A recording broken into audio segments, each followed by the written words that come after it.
Dubai, how are you doing? Welcome back to the Lovin Dubai show, where we go through all the trending stories that everyone in Dubai is talking about. Today we are going to talk about the British man facing 25 years for possession of a synthetic cannabis. He is appealing his case. And we'll also be talking about Fazza cycling around the newest Dubai mountain bike trail at Mushrif Park. Actors who recreated a scene from Squid Game in Dubai, and people have feelings. Oh, and Instagram has removed IGTV for good. But stay tuned, because also later in the show we have James Smith, who hates influencers, talking to us about exactly why. And we also are very excited because it's a 4-day week. We only are counting down the days until the long weekend. But before we get to all of that, I was watching Instagram stories yesterday, and it was a proud moment. So proud. Our little boy, he's all grown up. has grown up. You're 25, then what took you so long? Alibaba, one and only, graduated. Do the wave, the queen wave. I'm gonna be your mum slapping pics. Go back. Woo! Ali!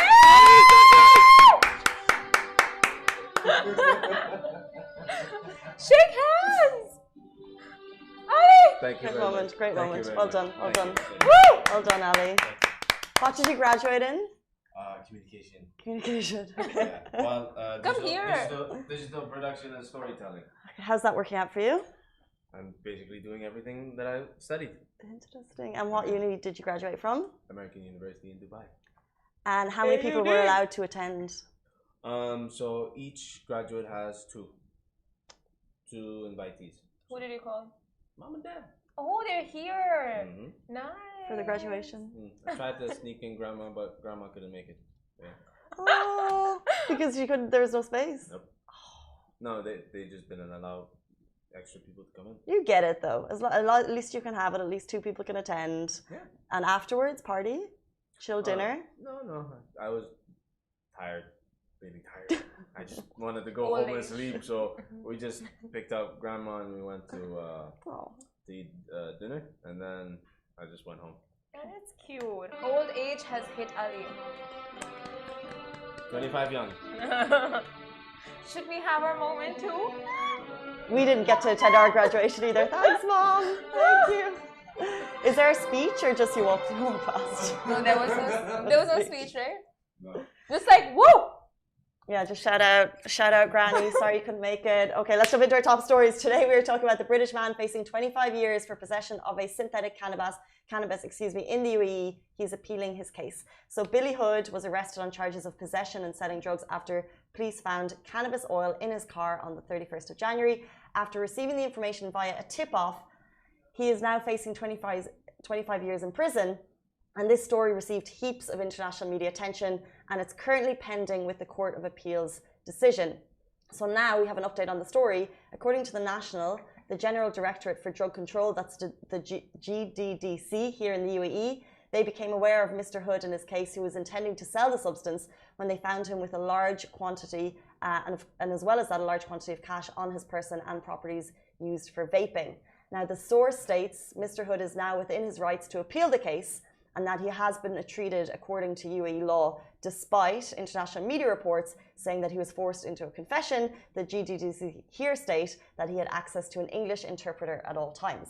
The UAE has a strict no drug policy. The type of oil hood found the type of oil hood was found with can induce adverse health effects, and it's a chemical, a synthetic drug with no therapeutic effects. Now, vaping CBD oil is legal in some European countries as it can relieve pain, anxiety, or stress, but because it contains trace elements of THC, the main psychoactive compound found in cannabis, it is illegal here. Now, it's actually funny, like just the conversation surrounding cannabis and drug consumption is coming back up around some parts of the world. Like, for example, India, a big mega star's son is now going through the probe of under the probe of drug consumption. So just that whole conversation is coming up again, like, should cannabis be legal? Should cannabis be illegal? And just like the thing about drug consumption in a whole. So well, I don't know if that, because the conversation here is that it's a strict no drugs policy. Yeah. And that's what I think people need to be reminded of. And that's why that's interesting, because I think, like you said, in some countries, cannabis oil is legal. However, here, the properties contained in what Mr. Hood was found with is illegal. So I think the learning from this is constant awareness. Like, we know that the UAE is a strict no drugs policy. We know that you can face lengthy times in prisons if you are found with substances, and especially in this case, there was, according to the report, an intent to sell because of the volume that he was found with. So that's possession and intent to sell.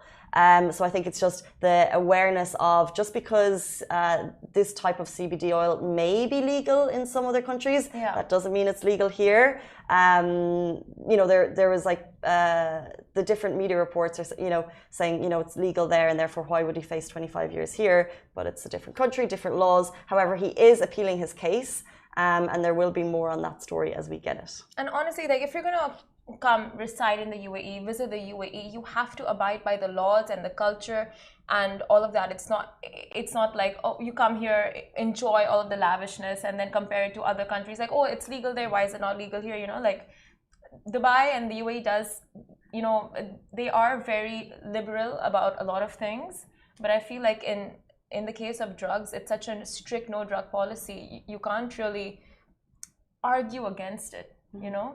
Yeah, it's an awareness piece that we'll be following and keeping you up to date on when we have more information.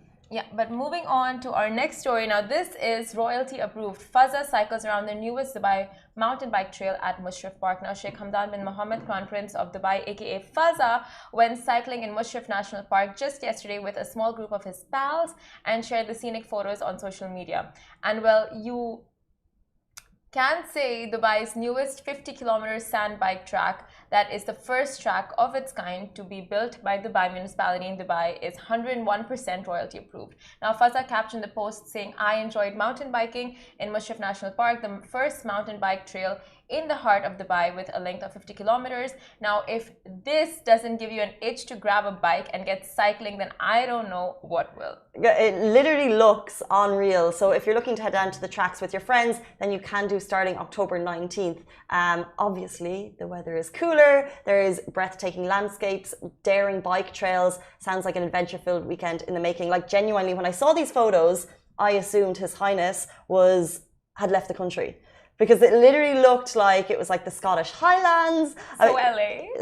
No? I don't know, LA. Well, it just looked like it was abroad. Just the way, like, all the trees and everything, like it looks like just somewhere that's like nature filled. I thought we're not right here. So then I saw that it was a new park. I was like, oh, it's amazing. And I love how this always happens. Like, something brand new opens up and you're like, oh, that's where I'm going to be spending my weekends from October 19th, which is just around the corner, which is this long weekend. It looks so good. And it said that it has the capacity of taking in 3,000 cyclists per day. So, you know, you can go in there nicely. I don't know if pre-bookings are needed, but like they have bike rentals at the place. So if you don't have a bike, you can just go there and rent one. Amazing. Like, it looks so good. Like, it really makes you want to go there and just cycle around. Need to check the levels. But yeah, it's interesting because this type of park for off-road cyclists. Like, it just looks unreal. So check it out. And this weekend they even announced the, for Dubai Fitness Challenge that you can finally get out on the road November 5th and cycle on Sheikh Zayed Road again. Oh, that's back. That's so cool. So it was a Dubai Cycle or Dubai Ride? Dubai Rides, yeah. That's called. Yeah, but that's another iconic route, which is not off trail, but super cool. And no doubt His Highness Sheikh Hamdan will be doing something like that too. Let's jump into our next story. Actors recreated a scene from Squid Game in Dubai, and people have feelings. As you know, Squid Game is a true phenomena. It's blown all top Netflix shows out of the ocean with its success. Within 10 days, Squid Game reached #1 in 90 countries. So 10 days after it was released. It's just phenomenal. It's the fastest growing show ever.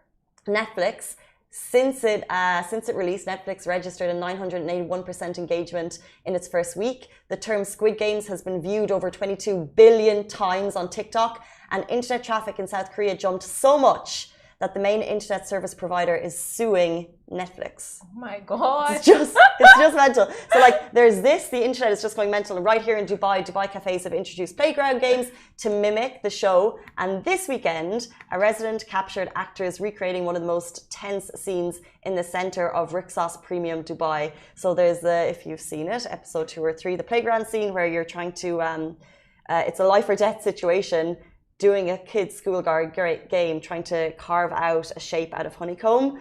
I'm even looking at it now, so and it looks fairly real, right? Yeah. And they have the mediators watching them from all angles. It's cool. It's so cool. And people are so hyped about Squid Games. It's insane. It is, and you're just getting a mixed reaction on this post. So let's say, for example, 223,000 viewed to the post, and of course this is the internet, so not everyone had the same opinion. Let's say, first of all, My Glam Gypsy says, why does everything get imitated here? Because it's unreal. Olivier Nakakande, she says, wow. However, someone else pointed out that it's not great when schools have to ban playing Squid Games because they're all getting scared and then people are recreating it in public places. This is just not suitable. God, what are the replies for that comment? Okay, well, someone said calm down, Karen. But I don't know if I that's get fair. that. But it just shows you, because obviously this game, have you seen the show? I mean, brutal. It does promote violence on, like, it makes it acceptable. Like, somewhere you just start like it's not acceptable what they do with that game. Definitely not, but like somewhere it just normalizes, like as you keep watching, you just get more and more desensitized to the amount of violence that's going on in the show. Like, you get so carried away by the whole theme of it and the whole just like suspense of it that you forget that the underlying thing, which is like which is the killings and the bloodshed, it's a lot. You know what I mean? I 100% know what you mean. It's like, but then we're talking about action movies overall, or like killing movies overall. It's not just Squid Game that promotes that. But they would be the same as like all those PlayStation games that people are into. What is it, like Call of Duty and stuff? Like, you're physically killing someone, and therefore, so I think that conversation is around that. But I think in this case, we're recreating scenes. Like, I love that Dubai jumps on it so quickly. Like, there's that Dock Cafe in Abu Dhabi where you can go and carve out the honeycomb. Like, it's like, this is an internet moment. Like, the stats that Squid Game has just blown everything else out of the water. Like, everyone is watching it, everyone's into it. If you watch it, you have to finish it. I finished it in a week, which is actually quite big for me to finish something in a show. A week? It takes one day. You can't stop. I've never watched something in one day. I can't give one day. I finished 2 Netflix shows in one day. In the proper speed or the fast speed? No proper speed. Oh my God. What do you mean fast speed? Netflix has a speedometer now. Like, you can increase the speed of the show. Oh. It's so handy. But you know what? Like, when something's viral, you gotta cash in on it. You gotta cash in on it and do things timely. So you get the benefits of it while you can. So these actors, I do want to know why they were. So it's Rixos Premium. Is it like putting on a show for people? Like, it's so legitimate. It's so scary.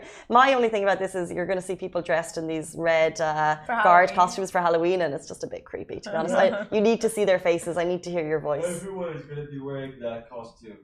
Yeah. Yeah. Are you going to be a guard or are you going to be a prisoner? Prisoner. Going for the money.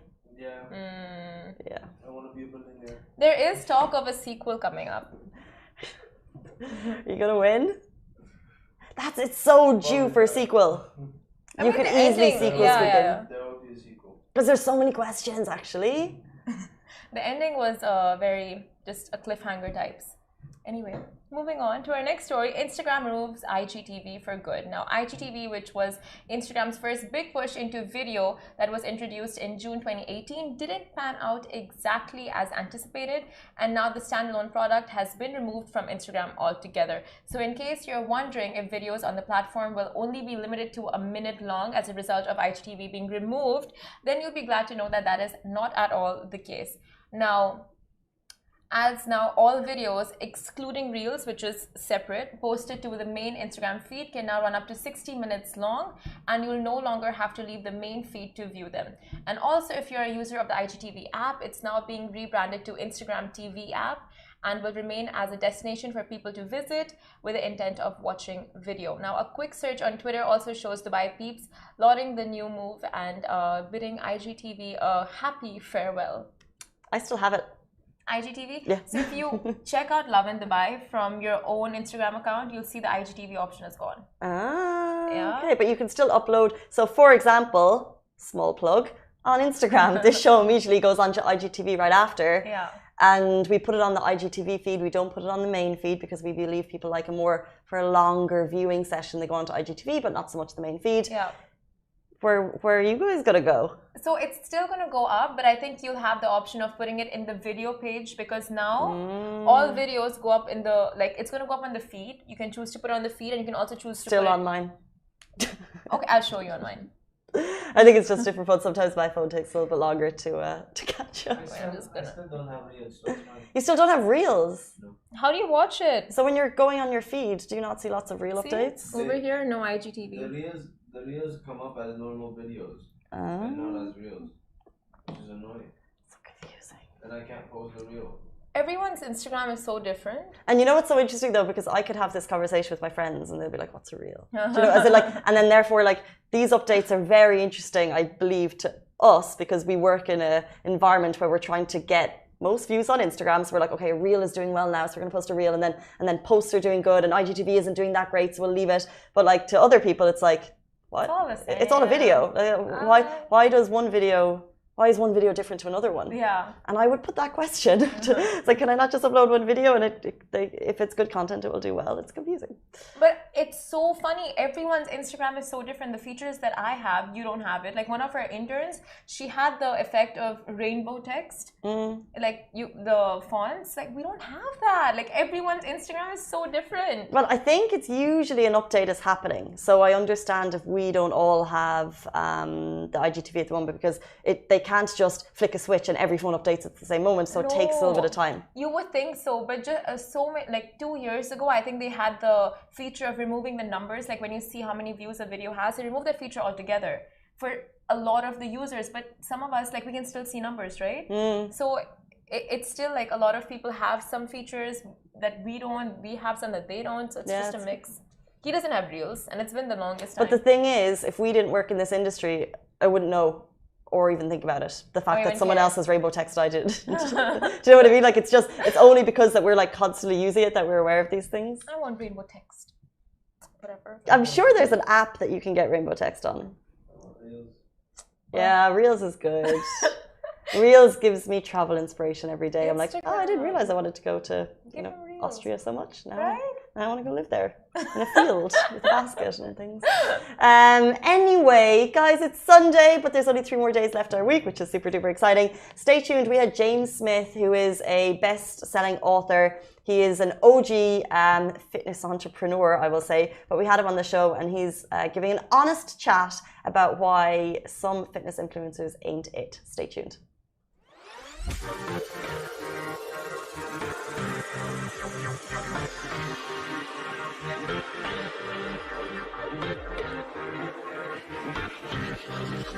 Welcome back to the Lovin Dubai show. We are now joined by one of England's biggest fitness influencers, if I can call you that. I'll forgive you. Thank you. YouTuber, 2-time #1 Sunday Times best-selling author, host of his own podcast show. Welcome to the show, James Smith. Thank you for having me. And welcome to Dubai. Yeah, it's very nice to be back. You've been here for 2 weeks before you jet off to the States. How was your time? Are you meeting the locals, making friends? Yeah, and I'm quite excited to have a tan for the first time in a while. You beat me. Yeah, just about. I've got Irish skin, similar probably to yourself. We got a little bit of red to go brown. We do. And have you been working out here since you got outside? How are you finding the weather? It was really hot the first week I got here, and everyone was saying, "Oh, it's a bit too hot." I was like, "It's cold in the UK," but then I got here, I was like, oh, "It's a bit hot." Yeah. I've been training jiu-jitsu while I've been here, so cool. yeah, I've been very welcomed by one of the local team at Champs, but a bit demoralised at the same time because they're a very good team. I'm sure that's just being humble. Let's jump into who you are and let our audience get to know you a little bit better. One of the headlines that jumped out at me about you is you have been called the Gordon Ramsay of the fitness industry. Why is that? How do you feel about that too? Yes, I'm flattered to be, compared to someone who's so successful in their field. I think it's very flattering. I think that we're both very direct, to the point, no BS. We swear a lot. And then the fact I'm probably blonde, I'm very shouty, could be a contributing factor. All I'm thinking right now is idiot sandwich. Are you like that to people? Yeah, I haven't actually seen too much of Gordon Ramsay stuff, but then when I have dipped into it and seen it, I was like, okay, I get it. Okay. Because it's not what I'm like all the time. It's social media, and similar to probably what Gordon's done. You've got to keep people entertained at the same time as delivering to them content they find valuable. If I had a passion for cooking, I probably would have seen more of his stuff. But I think that you're in that space. We need to deliver valuable content, but at the same time, some people do need to get told off. Interesting. Talking about your approach, have you always been, I guess, you said you were there, confident, direct, going back to when you were a kid, has that always been your personality type? Probably more rebellious when I was younger than anything else. I've not ever really been in a position to be authoritative with anyone. So I worked in a corporate job up until my mid-20s where I was at the bottom of the food chain having to, work on computers and send emails. So I never had the opportunity to do it. But I think from a responsiveness standpoint, rugby coaches, for instance, when I was growing up, I responded much better to the ones that were honest. They would say to me, you know what, you're being dropped because you played rubbish at the weekend. Can't believe you played that badly with your parents watching. Get better or you won't get selected again. And it hurt. But then the next training session, I'm there on time. I'm not pissing around. Whereas if someone wraps you up too much and says, oh, we're doing a player rotation, we're just playing it, that's not going to motivate me to do or elicit the change that's needed. So I think my approach is very much I give what I would like to get. Well, interesting, because that's quite personal to you, but I just wonder now when people are sometimes a little bit more sheltered in the feedback that they get, how do you think your approach differs to the fitness industry overall? Do you think people are mollycoddled and that's why some people resonate with what you do? Yeah, and I think that even if you were to say 10% of people responded to my approach, that still leaves me with millions, tens of millions of people. Billions, maybe, I don't even know. And then if 90% of people are a bit butthurt from my approach, I'm like, cool, go to the abundance of boring personal trainers that are going to, make sure your feelings are never hurt. Because it's true that the majority of personal trainers are like, they're not willing to say anything on social media or to their clients that might have any negative consequences. And with such an abundance and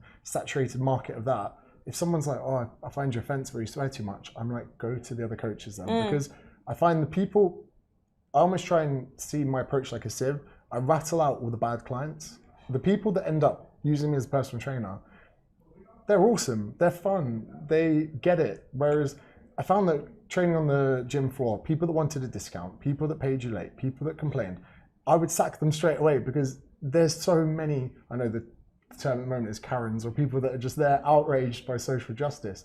They make awful clients. You wouldn't want to work with them. So getting sacked by your PT. Do you know what? It's one of the most liberating things. Anyone listening that works in any profession where they're in a position to do it, often 20% of your headaches or 20% of your clients will give you 100% of your headaches. So you can sack 20% of your clientele and eradicate 100% of headaches. Interesting. So imagine saying to someone you're going to earn 20% less money, but you're going to have 100% better time at work. I'm thinking about my day right now. Who could go? But you weren't always in the fitness industry. You mentioned there you were in corporate, and you had the 8 a.m. to 6:30 job. I guess, I don't know, wearing a suit maybe, Starbucks in the morning. What was it, paying how much a day for PTs? So yeah, I mean, when I started off, I worked in IT sales, and it's not really sales, you're just calling people, trying to hustle something. Then I worked in recruitment. I did have to wear a suit and tie. I had to be clean shaven as well. So you'll never see me clean shaven. This is me being rebellious. Rebellious, like, middle finger to the, to yeah, the corporate world. 2 days. I'd have like a 2-day stubble, and they'd be like, "You need to shave that." I was like, "I'm not even client facing.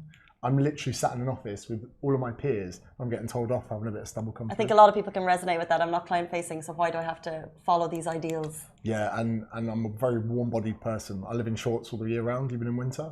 So like having to wear a suit in the middle of summer in London, yeah, not the one. So how did you make the jump? I found that there was almost like a little release valve that was happening every year where I'd work a year in corporate and then bang, I'd go to New Zealand to play rugby for 6 months. And I'd do a year in corporate, then bang, I went to Asia for 6 months. And like, I think that I was doing this extreme of doing too much work and then doing too much holiday. And when I became a PT, I was like, oh, if I do a job I enjoy, I might not need these big releases every 6 months to go travel. So I ended up doing a job I actually enjoy. And I thought, if I charge 3 people £30 an hour a day, I can live off 90 quid. That's it, okay. I could legitimately live off that. And I was like, wow, imagine only working 3 hours a day and being happy. I was like, this sounds all right. And getting into that kind of mindset and approach into personal training, I loved it. And that made me want to work harder. And it was amazing to be in a machine where the more effort I put into it, the more money I could make. The more effort I put into it, the better trainer I could be. Whereas so many other jobs, you get paid a finite amount of money and you've just not got to get fired. And you learn the same amount. So then people are on this spectrum where they turn up and barely do the work and they get paid the same as if they, excel every day. And I found that quite a motivating factor. And yeah, I've been PTing since about 2014. PTing, becoming a best-selling author, becoming how I described you as one of the biggest fitness influencers. You started obviously making content. When was your content first recognized? Like when was like let's like forget the word influencer for now, but like when was a video that you created actually resonating with an audience? You're like, wow, I can actually really make an impact online as well as in person. So if I was to say it's been 8 years, someone asked me the other day, how long did it take you to get to 10,000 followers? And I said, 4 years. So from year 1 to year 4, 10,000 followers. From year 4 to today, I think it's 870,000 on Insta and Facebook and whatever. So nearly a million, not bad. Nearly a million, but that first 4 years, I never became focused on like how big or how much traction or how many views. I was like, okay, I'm going to become focus orientated. I'm going to post at least once a day. I'm going to look at my DMs whenever I can. I'm going to try and keep a finger on the pulse of the market to see what people need help with. And then it's been this huge exponential uprising. I wish there was a viral post, but to me, it's about turning up every day and just playing the game. I've gamified a lot of my work. So it's very surreal for me to actually look at the numeric numbers. What do you mean you've gamified your work? So to me, everything seems like a top score. So I never for once sit down and go, oh, that's 80,000 people watching my story. That's Twickenham watching my story. I don't think. I'm like, oh, 80, that's higher than 75, top score. And then when the following goes up by 1,000, I just see it as a top score. Okay. So then I never think that's 1,000 more people that are now invested in my content. I remove myself from that because that's a very overwhelming ordeal. So then when I create content and I do stuff online, I think about how it's going to benefit the score.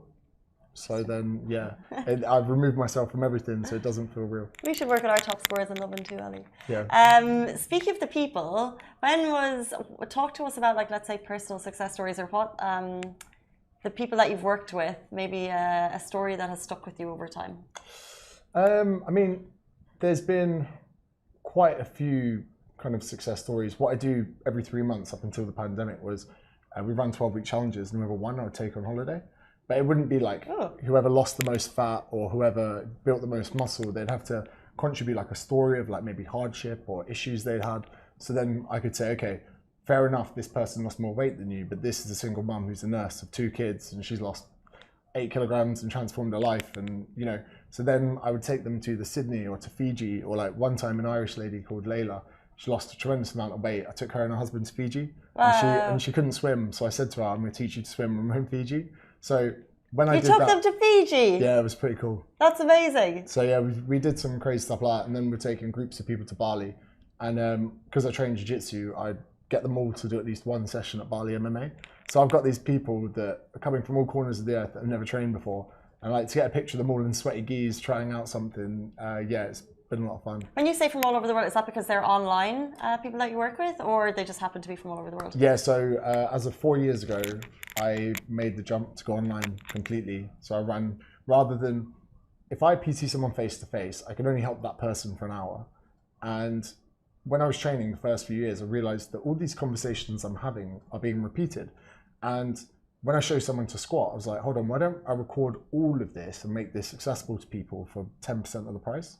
Because unless you can afford quite a lot of money per week in personal training, you're not going to get the help. So I was like, who's going to cater for all of the people that can't yet afford personal training? So I created an academy. I hired some of my coaches from the gym so that if someone wanted to listen to all the conversations we'd ever had, they could access it for, we've got one kind of program that's like £15 a month, where you couldn't even get half an hour with a PT for that. So then it also reduced the fact that I wouldn't have a geographically restricted business. So I've got clients in America, Canada, Australia, New Zealand, England, Ireland, and then even some that are out here in Dubai. So wherever anyone is, they can access me as a trainer, but not have to pay the premium of having the conversations repeated. How do you keep them engaged if they're abroad? Like, I love the idea of jumping on to, let's say, for example, getting my workouts cheaper, but I would worry that I wouldn't continue, because it's like, it's cheaper, great, but then what's actually keeping me coming back? So it's more so like a 3-month course. I like to compare it to like getting a driving instructor. So you sit there, you're like, I don't know what I'm doing. There's a car here. I want to be able to have full control of it. I don't know, I've got anxiety, I need someone to help. So I sit in with them, like, this is a clutch, this is a brake, this way you need to indicate, this way you need to check. At first, it's terrifying. Over time, it gets easier and easier and easier, and you keep asking questions, keep getting answers. There has to come a point, though, where you split from the driving instructor. Now, I don't understand why the personal training model isn't seen like this, because yeah, you can have someone by your side, yeah, you can have a driving instructor there the whole time to hold your hand, but the liberating part of the journey is when you go on your own. You must remember the first time you drove, when the driving instructor got out and you were on the road on your own, and then ever since there, that's really where the growth begins, when you take it on your own. So my personal training approach is about giving people the tools that they can say goodbye to me, because that, even from a business standpoint, business-minded people are listening going, well, he's not going to earn that much money from it. Well, if I help them for 3 months and I transform their understanding, they're going to tell their friends, and their friends are going to go, what, you haven't got a PT anymore? They're like, I don't need one. They're like, whoa, what is this? What's going on? So I think that's a much more, viable means for people, because even if someone doesn't have the luxury of a few £100s, I say, look, 3-month investment, do it. And also, if you know it's going to come to an end, you're more likely to do the work and understand and learn things in that finite period. It's a different approach, but it's definitely one with strong values. One thing that you said before is you're passionate about exposing the toxic myths within diet culture. What are the myths or fads that you hate the most within the fitness industry?